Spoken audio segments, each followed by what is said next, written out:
Hey everyone, and welcome back to another video.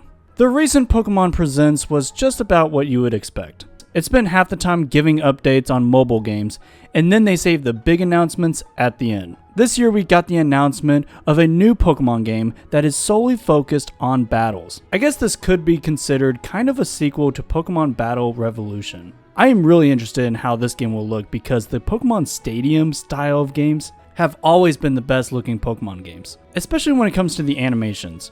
Because you won't be seeing animations like this in a mainline game anytime soon. This seems to be Pokemon's way of getting the competitive scene into one game, with the inclusion of both Mega and Terrestrialized forms, which honestly is really cool for the competitive scene.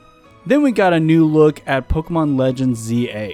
I love the first Legends, but oddly enough, I'm a bit conflicted about what they have shown off with this entry. The new battle system looks kind of cool, but I hope it's not too janky or stiff. Also, 2 of the starters being from Gen 2 is definitely a weird choice, but I also just don't like Gen 2 starters that much.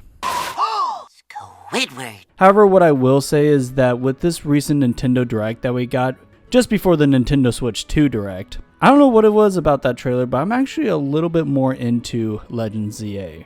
Still a little cautious about it, but with that recent trailer, it gave me a little bit more hope. So all in all, we actually got some pretty cool stuff, but we didn't get what everyone and their mothers have been waiting for. Classic Pokemon ports. Where are they, Nintendo? Where are they, Pokemon Company?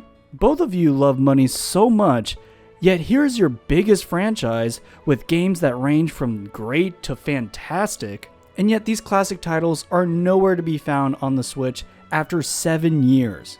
I feel like this is the easiest cash grab imaginable. So why? Why would these beloved classic Pokemon games not be available on the eShop by now?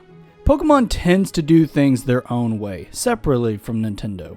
Nintendo has released a bunch of classic Game Boy and Game Boy Advance games on their respective NSO apps. The classic Pokemon titles were some of the best and most popular games on both systems. It's weird looking at this list of GBA games and not seeing Gen 3's Pokemon Ruby and Sapphire or Gen 1's Fire Red and Leaf Green.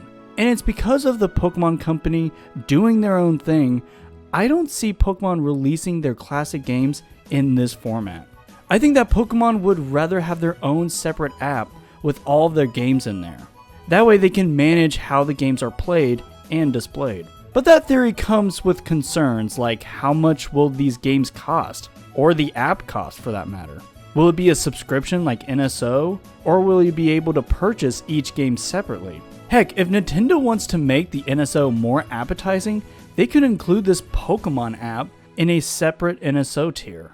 I personally would rather have each Pokemon game be available separately for purchase, but for some reason I just don't see that happening. But either way, I'm sure Nintendo and Pokemon are cooking up something for fans that will make classic Pokemon games available on the Switch, and the Switch 2. But man, they have been in the kitchen for far too long. I really hoped that with the recent Pokemon Presents, that we would finally get these games on Switch, or at least Gen 1, but nope, instead we got the typical Pokemon news. So in short, I really have no idea what Nintendo is doing with these Pokemon games. I would love to pick up Heart Gold and Soul Silver on the Switch, because those Gen 2 remakes are the ones that I unfortunately missed out on.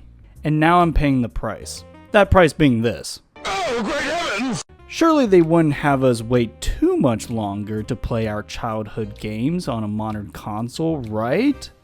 Right? No. Oh yeah, that's right. I almost forgot. In the recent Switch 2 Direct, we got a list of GameCube games coming to the Switch 2 exclusively.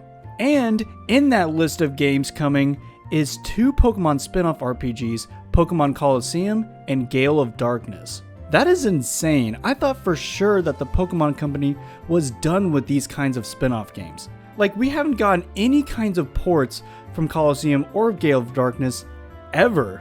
And now all of a sudden, here they are, just right here in the first lineup for GameCube.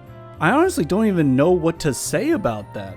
It's so weird to me that we're seeing these spin-off games first, before any of the classic mainline games. Like, I thought at least we would see up to Gen 3 by now. But here we are going straight to the Pokemon spin-off games, which I'm not mad about because I love these two games. But it's just weird.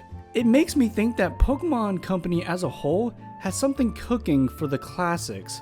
And because Pokemon Colosseum and Gale of Darkness are spin-off games, they let Nintendo do whatever they want with them. You know, releasing it on the GameCube NSO. Which is great, I love that. It's just weird, right? Pokemon does what Pokemon does. Let me know your thoughts down below. Do you think we will ever get these games?